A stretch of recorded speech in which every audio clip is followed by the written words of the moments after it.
إن الحمد لله نحمده ونستعينه ونستغفره ونعوذ بالله من شرور أنفسنا ومن سيئات أعمالنا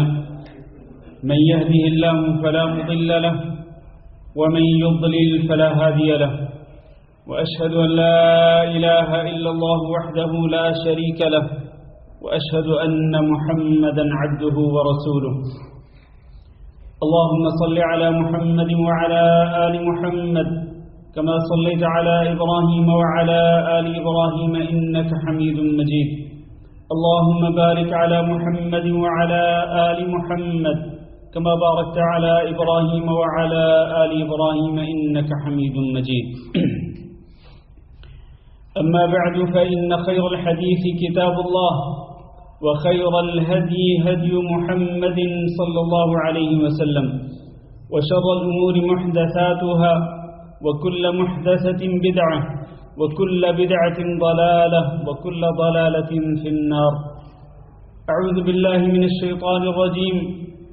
يا أيها الذين آمنوا اتقوا الله حق تقاته ولا تموتن إلا وأنتم مسلمون يا أيها الناس اتقوا ربكم الذي خلقكم من نفس واحدة وخلق منها زوجها وبث منهما رجالا كثيرا ونساء واتقوا الله الذي تساءلون به والأرحام إن الله كان عليكم رقيبا يا أيها الذين آمنوا اتقوا الله وقولوا قولا سديدا يصلح لكم أعمالكم ويغفر لكم ذنوبكم ومن يطع الله ورسوله فقد فاز فوزا عظيما قابل صد احترام بزرگوں دوستوں اور بھائیوں، آج کے خطبہ جمعہ میں ہم ایک ایسی عبادت پر گفتگو کریں گے کہ جو عبادت جنت میں داخل ہونے کے اسباب میں سے ایک سبب ہے، اور یہ ایسی عبادت ہے کہ جس پر کوئی مال پیسہ خرچ نہیں کرنا پڑتا، اور ایک ایسی عبادت ہے کہ جس کی وجہ سے لوگوں کے دلوں میں آپ کی محبت پیدا ہوگی، لوگوں کے دلوں میں آپ کی محبت پیدا ہوگی، یعنی لوگ آپ سے محبت کرنے لگیں گے اس عبادت کی وجہ سے کہ جس پر کوئی مال پیسہ دینار و درہم کچھ بھی خرچ نہیں ہوگا، اور وہ ایسی عبادت ہے کہ جس کی وجہ سے انسان کو دلی طور پر راحت اور اطمینان حاصل ہوتا ہے، راحت نصیب ہوتی ہے اور اطمینان حاصل ہوتا ہے، اور ایک ایسی عبادت ہے کہ جس کی وجہ سے انسان کی نیکیاں محفوظ ہو جاتی ہیں، انسان کی نیکیاں محفوظ ہو جاتی ہیں اور وہ ضائع اور برباد نہیں ہوتی، اور ایک ایسی عبادت ہے کہ جو آپ کی حفاظت کرے گی، آپ کی حفاظت کرے گی کس چیز سے؟ کہ آپ لوگوں کی عزتوں کو نشانہ بنائیں اور لوگوں کی عزتوں کو داغدار کریں، اس سے آپ کی حفاظت ہوگی اس عبادت کی کرنے کی وجہ سے۔ یہ عبادت کیا ہے جس کے فوائد میں نے ابھی ذکر کیے ہیں؟ یہ عبادت ہے سلامت الصدر، اپنے سینے کو پاک رکھنا اور اپنے دل کو صاف رکھنا، سینے اور دل کو صاف رکھنا اپنے مسلمان بھائیوں کے بارے میں، اپنے قریبی رشتہ داروں کے بارے میں اور تمام مسلمانوں کے بارے میں اپنے دل کو مکمل طور پر صاف رکھنا۔ کس چیز سے صاف رکھنا؟ بغض سے صاف رکھنا، کینے سے صاف رکھنا، حسد سے صاف رکھنا اور اسی طرح کدورتوں سے صاف رکھنا۔ جبکہ آج ہم دیکھتے ہیں کہ معمولی باتوں کی وجہ سے ہم اپنے دلوں کے اندر کدورتیں پالتے ہیں اور بغض اور نفرتوں کو ہم پروان چڑھاتے ہیں اپنے دلوں کے اندر۔ ہم ان بیماریوں کو نہ صرف یہ بیماریاں ہمارے دلوں میں پیدا ہوتی ہیں بلکہ ہم ان بیماریوں کو پروان چڑھاتے ہیں، ان کی نشو و نما ہم کرتے ہیں، ان بیماریوں کی، ان بیماریوں کے بڑھانے کے اسباب ہم پیدا کرتے ہیں۔ ہونا یہ چاہیے کہ ایک مسلمان صاف دل ہو اور اس کا سینہ بالکل پاک ہو، کسی کے بارے میں کوئی بغض اور کینہ نہ ہو، حسد نہ ہو، نفرتیں نہ ہوں، کدورتیں نہ ہوں۔ میرے بھائیوں، نبی کریم صلی اللہ علیہ وسلم نے اس دل کو بادشاہ قرار دیا انسان کے جسم کا، انسان کے اعضاء کا، اور فرمایا الا وان فی الجسد مضغہ اذا صلحت صلح الجسد کلہ واذا فسدت فسد الجسد کلہ۔ یہ خون کا ایک لوتھڑا ہے جسم کے اندر کہ اگر یہ ٹھیک ہو تو پھر پورے کا پورا جسم ٹھیک طریقے سے کام کرتا ہے، اور اگر یہ خراب ہو جائے تو پھر پورے کا پورا جسم خراب ہو جاتا ہے۔ تو اس خون کے لوتھڑے اور اس دل کے بارے میں جو رسول اکرم صلی اللہ علیہ وسلم نے ارشاد فرمایا، اس سے ایک تو طبی اعتبار سے یہ چیز معلوم ہوتی ہے کہ دل اگر صحیح کام کرتا رہے تو صحت اور تندرستی کے اعتبار سے انسان کے باقی جو اعضاء ہیں وہ بھی صحیح طریقے سے کام کرتے رہتے ہیں۔ لیکن اگر یہ دل بیمار ہو جائے تو پھر باقی اعضاء بھی آہستہ آہستہ بیمار ہونا شروع ہو جاتے ہیں۔ ایک تو یہ طبی فائدہ معلوم ہوا، اور دوسرا یہ کہ جو بیماریاں میں نے ابھی ذکر کی، اگر یہ دل ان بیماریوں سے پاک رہے تو پھر وہ فائدے حاصل ہوتے ہیں جو ابھی خطبہ کے شروع میں نے ذکر کیے ہیں۔ اور اگر یہ دل صحیح نہ ہو اور اس دل کے اندر وہ بیماریاں موجود ہوں جو ابھی میں نے ذکر کی ہیں تو پھر باقی پورا جسم بھی صحیح طریقے سے کام نہیں کرتا۔ اس لیے ہمیں اپنے اس دل پہ توجہ دینی ہوگی، اپنے سینے پہ توجہ دینی ہوگی، اور اس کو بالکل صاف اور پاک رکھنا ہوگا۔ رسول اکرم صلی اللہ علیہ وسلم سے پوچھا گیا کہ ای الناس افضل، کہ لوگوں میں سے افضل کون ہے، لوگوں میں سے سب سے بہتر کون ہے؟ تو نبی کریم صلی اللہ علیہ وسلم نے دو صفتیں بیان فرمائیں، کل مخموم القلب صدوق اللسان، ہر وہ شخص جو مخموم القلب ہو یعنی جس کا دل صاف ہو، اور صدوق اللسان اور اس کی زبان سچی ہو، وہ دل میں کدورتیں نہ رکھتا ہو، بغض کو نہ پالتا ہو، کدورتوں کو پروان نہ چڑھاتا ہو، بلکہ دل کو ان بیماریوں سے پاک رکھتا ہو، اور اپنی زبان کو بھی وہ ہمیشہ سچ کے لیے استعمال کرتا ہو، زبان کو جھوٹ سے اور باقی چیزوں سے بچاتا ہو۔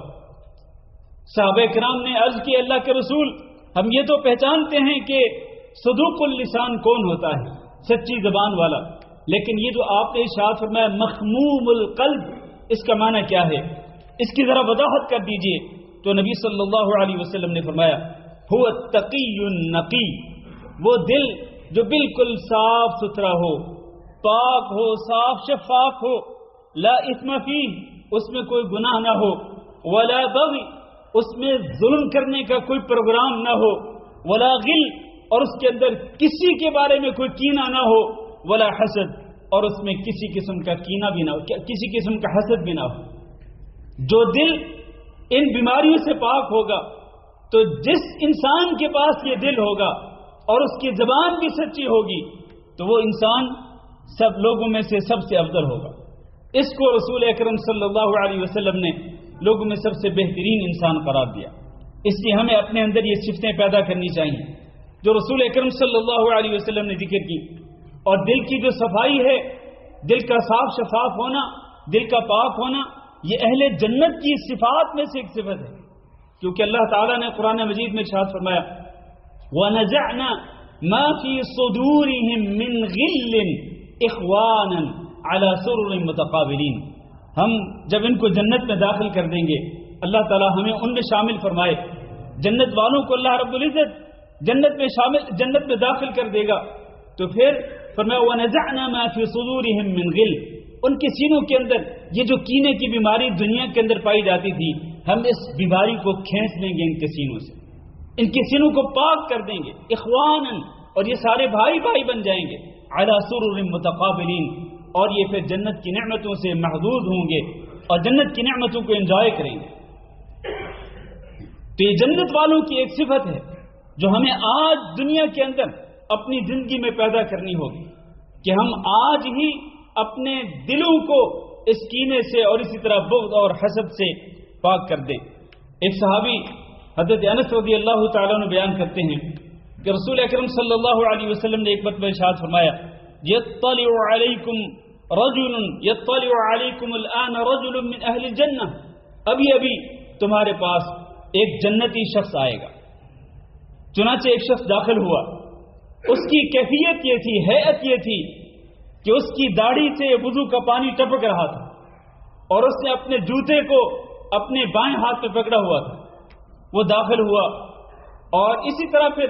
نبی کریم صلی اللہ علیہ وسلم نے دوسرے دن بھی یہی ارشاد فرمایا، تو دوسرے دن بھی وہی انسان داخل ہوا اور اسی ہیئت اور کیفیت کے ساتھ داخل ہوا۔ تیسرے دن بھی نبی کریم صلی اللہ علیہ وسلم نے یہی ارشاد فرمایا کہ ابھی تمہارے پاس ایک جنتی انسان آئے گا۔ تو وہی انسان جو پہلے دن آیا تھا، دوسرے دن آیا تھا، تیسرے دن بھی اسی ہیئت اور کیفیت کے ساتھ وہ داخل ہوا۔ تو عبداللہ بن عمرو بن عاص رضی اللہ تعالیٰ عنہ کہتے ہیں، میں نے دل میں ٹھان لی کہ میں ضرور پتہ چلاؤں گا کہ اس جنتی انسان کی کیا خاص صفت ہے کہ جس کی وجہ سے رسول اکرم صلی اللہ علیہ وسلم نے اس کے بارے میں بشارت دی کہ یہ جنتی ہے۔ چنانچہ عبداللہ بن عمرو بن عاص رضی اللہ تعالیٰ عنہ اس صحابی کے پاس گئے اور 3 دن اس کے پاس ٹھہرے رہے۔ 3 دن کے دوران وہ دیکھتے رہے کہ یہ کیا عبادت کرتے ہیں، عبادت کا طریقہ کار کیا ہے، دن کو کون سا عمل کرتے ہیں، رات کو کون سا عمل کرتے ہیں۔ چنانچہ 3 دن گزرنے کے بعد عبداللہ بن عمرو بن عاص رضی اللہ تعالیٰ نے کہا، اے اللہ کے بندے، میں 3 دن تمہارے پاس کیوں رہا ہوں؟ اس کا اصل واقعہ یہ ہے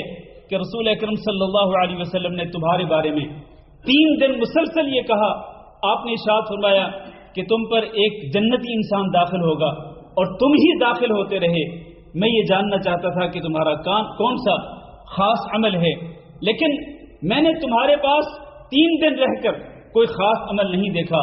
ذرا بتلاؤ تو صحیح کہ تمہاری وہ کون سی خاص صفت ہے جس کی وجہ سے رسول اکرم صلی اللہ علیہ وسلم نے تمہارے بارے میں یہ بشارت دی۔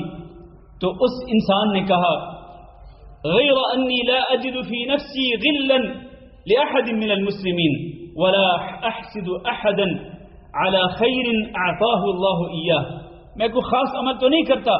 لیکن میرے اندر ایک بات یہ ہے کہ میں مسلمانوں میں سے کسی کے بارے میں کوئی کینہ نہیں پالتا، اپنے دل کو کینے سے پاک رکھتا ہوں، اور کسی بھی مسلمان سے میں حسد نہیں کرتا۔ اس خیر پر جو اللہ رب العزت نے اس کو عطا کی ہے میں اس پر حسد کروں، ایسا ہرگز نہیں ہے۔ یعنی کینہ اور حسد، ان دونوں چیزوں سے میرا دل پاک ہے، اور مجھے امید ہے کہ اللہ کے رسول صلی اللہ علیہ وسلم نے اسی صفت کی وجہ سے میرے بارے میں بشارت دی ہوگی کہ تمہارے پاس ایک جنتی انسان داخل ہوگا۔ تو اس عبداللہ بن عمرو بن عاص رضی اللہ تعالیٰ عنہ نے کہا، هذه التي بلغت بك، بالکل یہی بات، یہی وہ صفت ہے کہ جس کی وجہ سے رسول اکرم صلی اللہ علیہ وسلم نے تمہیں بشارت دی۔ میرے بھائیوں، اب تک بھی جو گفتگو آپ نے سنی، اپنے دل کو صاف رکھیں، اپنے سینے کو پاک اور شفاف رکھیں، اور اس طرح کی بیماریاں اپنے دلوں سے نکال دیں۔ یاد رکھیے، قیامت کے دن اللہ کے رسول اللہ رب العزت نے ارشاد فرمایا قرآن مجید کے اندر کہ یوم لا ينفع مال ولا بنون، قیامت کے دن مال بھی کام نہیں آئے گا، بیٹے بھی کام نہیں آئیں گے، الا من اتى الله بقلب سلیم، جو انسان قلب سلیم لے کے آئے گا۔ قلب سلیم وہ دل جو کہ محفوظ رہا ہوگا، جس کو اس کے مالک نے بچا کے رکھا ہوگا، اور اس دل کے اندر بغض اور کینے جیسی بیماریوں کو جگہ نہیں دی ہوگی۔ ان بیماریوں سے جس شخص نے اس دل کو پاک رکھا ہوگا، تو وہ شخص جب یہ قلب سلیم لے کے آئے گا تو اللہ رب العزت اس کو اس کے قلب سلیم کی وجہ سے اللہ رب العزت اس کو جنت میں داخل فرما دے گا۔ رسول اکرم صلی اللہ علیہ وسلم نے ارشاد فرمایا، لا تباغضوا ولا تحاسدوا، تم ایک دوسرے سے بغض بھی نہ کیا کرو اور ایک دوسرے سے حسد بھی نہ کیا کرو، وَكُونُوا عِبَادَ اللَّهِ إِخْوَانًا، اور تم دنیا کے اندر اللہ کے بندے بن کر اور بھائی بھائی بن کر رہا کرو، اور بغض اور حسد سے اپنے آپ کو بچایا کرو۔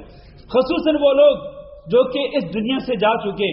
ان کے بارے میں بھی اپنے دلوں کو صاف رکھنا چاہیے، جو زندہ ہیں ان کے بارے میں بھی، اور جو فوت ہو چکے ان کے بارے میں بھی۔ اللہ تعالیٰ نے اسی دعا کی تعلیم دی ہے کہ ربنا اغفر لنا ولإخواننا الذين سبقونا بالإيمان ولا تجعل في قلوبنا غلا للذين آمنوا ربنا انک رؤوف الرحیم، اے اللہ ہمارے بھی گناہ معاف کر دے اور ان کی بھی مغفرت فرما دے جو ہم سے پہلے گزر گئے، اور ہمارے دلوں میں اے اللہ کینے کو پیدا نہ کرنا ایمان والوں کے بارے میں۔ تو یہ دعا انسان کو کرنی چاہیے، اور رسول اکرم صلی اللہ علیہ وسلم بھی یہ دعا کرتے تھے، اللہم انی اسألک قلبا سلیما، اللہم انی اسألک قلبا سلیما، اے اللہ میں تجھ سے قلب سلیم کی دعا کرتا ہوں۔ اللہ رب العزت سے دعا ہے کہ اللہ ہم سب کو اپنے دلوں کو ان تمام بیماریوں سے پاک رکھنے کی توفیق دے۔ استغفر اللہ لی ولکم ولسائر المسلمین فاستغفروہ انہ هو الغفور الرحیم۔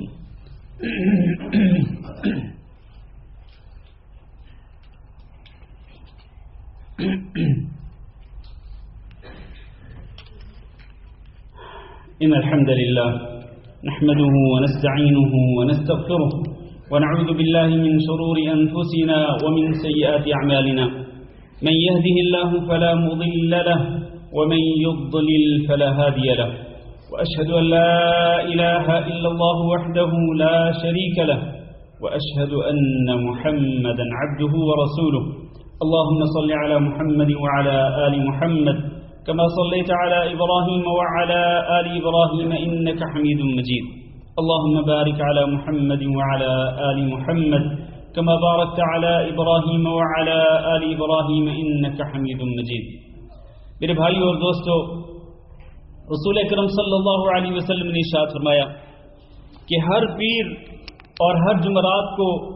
انسان کے اعمال اللہ رب العزت کی بارگاہ میں پیش کیے جاتے ہیں، فیغفر اللہ عز وجل لکل امرئ لا یشرک باللہ شیئا، چنانچہ اللہ رب العزت ہر پیر اور ہر جمعرات کو ہر اس انسان کی مغفرت کر دیتا ہے کہ لا یشرک باللہ شیئا، جو اللہ کے ساتھ شرک نہیں کرتا۔ اللہ کے ساتھ شرک کر کے وہ اپنے دامن کو وہ ناپاک نہیں کرتا، اپنے دامن کو پاک رکھتا ہے اور اللہ کے ساتھ شرک نہیں کرتا۔ ہر ایسے انسان کی اللہ رب العزت ہر پیر اور جمعرات کو مغفرت کر دیتا ہے۔ لیکن رکیے، الا لمرئ كانت بینہ وبین اخیہ شحناء، وہ شخص جو چاہے موحد ہو اور کبھی اس نے اپنے دامن کو شرک سے ملوث نہیں کیا، لیکن اگر اس کے اور اس کے بھائی کے درمیان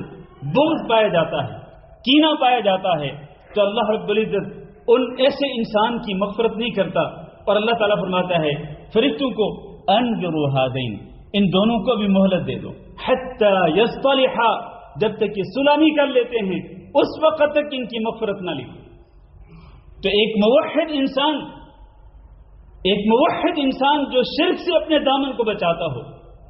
ہر پیر اور جمعرات کو اس کی بھی مغفرت نہیں ہوتی اگر اس کے اور اس کے بھائی کے درمیان کینہ پایا جاتا ہو۔ آپ اندازہ کر سکتے ہیں، تصور کر سکتے ہیں کہ یہ کتنا اہم معاملہ ہے کہ مغفرت سے انسان محروم ہو جاتا ہے۔ اس لیے میرے بھائیوں، کبھی بھی اگر کسی انسان سے کوئی بات ہو، کسی بھی چیز میں ہو جاتا ہے، اس طرح معاملات کئی دفعہ خراب ہو جاتے ہیں اور الجھ جاتے ہیں، لیکن میرے بھائیوں ایسے موقعوں پر جو اللہ رب العزت کی تعلیم ہے میرے لیے اور آپ کے لیے، وہ کیا ہے؟ فَلْيَعْفُوا وَلْيَصْفَحُوا، کہ درگزر کر دیں اور معاف کر دیں، درگزر کر دیں اور معاف کر دیں، درگزر کرنے اور معاف کرنے سے کام لیں اور اپنے دل کے اندر بغض اور کینے کو جگہ نہ دیں۔ آپ اندازہ کریں کہ اللہ رب العزت نے حضرت ابوبکر صدیق رضی اللہ تعالیٰ عنہ کو یہ حکم دیا تھا کہ وَلَا يَأْتَلِ أُولُو الْفَضْلِ مِنْكُمْ وَالسَّعَةِ أَنْ يُؤْتُوا أُولِي الْقُرْبَى وَالْيَتَامَى وَالْمَسَاكِينَ وَالْمُهَاجِرِينَ فِي سَبِيلِ اللَّهِ وَلْيَعْفُوا وَلْيَصْفَحُوا أَلَا تُحِبُّونَ أَنْ يَغْفِرَ اللَّهُ لَكُمْ۔ اس آیت کا پس منظر مختصر یہ ہے کہ سید عائشہ رضی اللہ تعالیٰ عنہ پر کچھ لوگوں نے بہتان باندھا تھا، ان میں سے ایک شخص وہ بھی تھا جو حضرت ابوبکر صدیق رضی اللہ تعالیٰ عنہ کا رشتہ دار تھا، اور آپ اس شخص کو ماہانہ وظیفہ دیتے تھے، لیکن جب وہ شخص بھی بہتان باندھنے والوں میں شامل ہو گیا تو حضرت ابوبکر صدیق رضی اللہ تعالیٰ عنہ نے قسم کھا لی کہ میں اس کو آج کے بعد وظیفہ نہیں دوں گا۔ اللہ رب العزت کو حضرت ابوبکر صدیق رضی اللہ تعالیٰ عنہ کی یہ بات پسند نہیں آئی، اور اللہ رب العزت نے آیت نازل فرما دی حضرت عائشہ رضی اللہ تعالیٰ عنہ کی برات اور ان کی بے گناہی ذکر کرنے کے بعد، ان آیات میں نازل کرنے کے بعد کہ جن آیات کو قیامت تک تلاوت کیا جاتا رہے گا، اس کے بعد اللہ تعالیٰ نے فرمایا کہ وہ اہل فضل یعنی جو مال خرچ کرتے ہیں وہ قسم نہ کھائیں کہ وہ اپنے رشتہ داروں کو نہیں دیں گے اور مساکین کو نہیں دیں گے اور اللہ کے راستے میں ہجرت کرنے والوں کو نہیں دیں گے، اس کی قسم نہ کھائیں، کیونکہ قسم کھائی تھی ابوبکر صدیق رضی اللہ تعالیٰ نے۔ اور ساتھ ہی حکم کیا دیا وَلْيَعْفُوا وَلْيَصْفَحُوا، ایسے جو اہل فضل ہیں وہ درگزر کر دیں اور معاف کر دیں۔ آپ اندازہ کریں کس انسان کو معاف کرنے کا اور درگزر کرنے کا حکم دیا جا رہا ہے، جس نے ابوبکر صدیق رضی اللہ تعالیٰ عنہ کی لخت جگر کو نشانہ بنایا تھا، ان کی عزت کو نشانہ بنایا تھا اور ان پہ جھوٹا بہتان باندھا۔ جھوٹا بہتان باندھنے والوں کو بھی اللہ رب العزت نے درگزر کرنے کا حکم دیا ہے، معاف کرنے کا حکم دیا ہے۔ اور آج ہمارے درمیان اگر کوئی معمولی سی بات ہو جاتی ہے تو پھر جناب ہفتے کیا، مہینے کیا، سالوں گزر جاتے ہیں اور ہماری قدورتیں ختم ہی نہیں ہوتی، ہمارے دلوں سے بغض اور کینہ ختم ہی نہیں ہوتا ہے۔ اللہ تعالیٰ نے فرمایا الا تحبون ان یغفر اللہ لکم واللہ غفور الرحیم، کیا تم نہیں چاہتے ہو کہ اللہ رب العزت تمہیں معاف کر دے؟ یعنی اگر تم لوگوں کو درگزر کرو گے، معاف کرو گے تو اللہ رب العزت تمہیں معاف کر دے گا۔ آخری نقطہ یہ ہے میرے عزیز بھائیوں کہ یہ دل کی صفائی کیسے ہو سکتی ہے، اس کے لیے میں بس مختصر طور پر پہلی بات یہ ہے کہ دوسروں کے بارے میں حسن ظن رکھا کریں، اچھا گمان رکھا کریں اور بدگمانی سے اپنے دل کو بچائیں۔ دوسری بات یہ ہے کہ آپ یہ دعا کیا کریں جو دعا رسول اکرم صلی اللہ علیہ وسلم کرتے تھے، اللہم انی اسألک قلبا سلیما، اے اللہ میں تجھ سے اس دل کا سوال کرتا ہوں جو کہ اس قسم کی بیماریوں سے بالکل پاک رہے۔ اور تیسری بات یہ ہے کہ جب اس قسم کی کوئی باتیں ہوتی ہیں جن کی وجہ سے یہ بیماریاں پیدا ہوتی ہیں تو میرے بھائیوں اپنے بھائیوں کے لیے عذر تلاش کیا کرو، اپنے بھائیوں کے بارے میں عذر تلاش کیا کرو۔ ہو سکتا ہے آپ اگر کوئی بات سنیں، کوئی بات آپ تک پہنچے تو آپ فوراً کیا کہیں کہ ہو سکتا ہے میرے بھائی کے پاس کوئی عذر ہو، کسی عذر کی بنا پہ ہو سکتا ہے اس نے کوئی بات کی ہو سکتا ہے اس نے کوئی غلط بات سن لی ہو میرے بارے میں، اس کو مس انڈرسٹینڈنگ ہو گئی ہو، غلط فہمی ہو گئی ہوگی، شاید اس کی وجہ سے اس نے میرے بارے میں یہ بات کہی۔ تو اپنے بھائیوں کے بارے میں عذر تلاش کیا کریں۔ اہل علم یہ کہتے ہیں کہ آپ اپنے بھائی کے بارے میں 70 عذر تلاش کریں۔ کتنے؟ 70 عذر تلاش کریں، اور اگر 70 عذر بھی نہیں ملتے، آپ کو نہیں ملتے تلاش کرنے کے باوجود، پھر بھی آپ یہی سمجھیں کہ ہو سکتا ہے اس کے پاس کوئی عذر ہوگا جس کی وجہ سے اس نے یہ بات کی۔ اور آخری بات یہ ہے کہ رسول اکرم صلی اللہ علیہ وسلم کا جو بہترین نمونہ ہے وہ ہمارے سامنے ہے۔ وہ کیا ہے کہ اہل مکہ نے رسول اکرم صلی اللہ علیہ وسلم کو کتنی اذیتیں دی، کتنی تکلیفیں دی نبی صلی اللہ علیہ وسلم کو، زبانی طور پر بھی، کبھی ساحر کہا، کبھی مجنون کہا، کبھی شاعر کہا، کبھی دیوانہ کہا، یہ زبانی طور پر وہ زخم پہنچاتے رہے رسول اکرم صلی اللہ علیہ وسلم کو، اور جسمانی طور پر بھی نبی صلی اللہ علیہ وسلم کو اذیتیں دیتے رہے، لیکن نبی صلی اللہ علیہ وسلم نے ہمیشہ ان کے بارے میں یہی دعا کی اللہم اغفر لقومی فإنہم لا یعلمون، اے اللہ میرے قوم کے ان لوگوں کو معاف کر دے کیونکہ انہیں علم نہیں ہے کہ میری حیثیت کیا ہے، اور مجھے جو اللہ رب العزت نے جو مجھے جس منصب پہ فائز کیا ہے اس منصب کی اہمیت اور اس کی ویلیو کو یہ لوگ نہیں سمجھتے ہیں۔ تو آپ صلی اللہ علیہ وسلم ان کے بارے میں دعا کرتے تھے۔ اس لیے میرے بھائیوں ہمیں بھی جن لوگوں سے بھی ہمارا کوئی مسئلہ ہو ان کے بارے میں دعا کرنی چاہیے۔ حضرت امام احمد رحمہ اللہ جو ہیں کتنے سال معتصم کے دور خلافت میں ان کو کوڑوں کی سزائیں دی جاتی رہی، کوڑوں کی سزائیں دی جاتی رہی، ان کی پشت پہ کوڑے برسائے جاتے تھے، اور پھر ان کی جو ریڑھ کی ہڈی تھی وہ اس سے بہت زیادہ متاثر ہوئی، اور اس کی تکلیف ان کو کئی سالوں تک پھر محسوس ہوتی رہی۔ لیکن جب کبھی بھی ان کو کمر کے اندر یا ریڑھ کی ہڈی کے اندر یا ڈسک کے اندر کبھی بھی اگر کوئی درد اٹھتا تھا تو وہ کیا کہتے تھے؟ اللہم اغفر للمعتصم، اے اللہ اس معتصم کی مغفرت کر دے۔ اس اپنے دشمن کے لیے دعا کرتے تھے جو دشمن ان کی پیٹھ پہ کوڑے مرواتا تھا اور جس کی وجہ سے ان کی ریڑھ کی ہڈی شدید تکلیف میں مبتلا ہو گئی،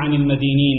واشف مرضانا ومرضى المسلمين. اللهم آمنا في أوطاننا واجعل هذا البلد آمنا مطمئنا وسائر بلاد المسلمين. عباد الله، إن الله يأمر بالعدل والإحسان وإيتاء ذي القربى وينهى عن الفحشاء والمنكر والبغي يعظكم لعلكم تذكرون. سبحان ربك رب العزة عما يصفون وسلام على المرسلين والحمد لله رب العالمين.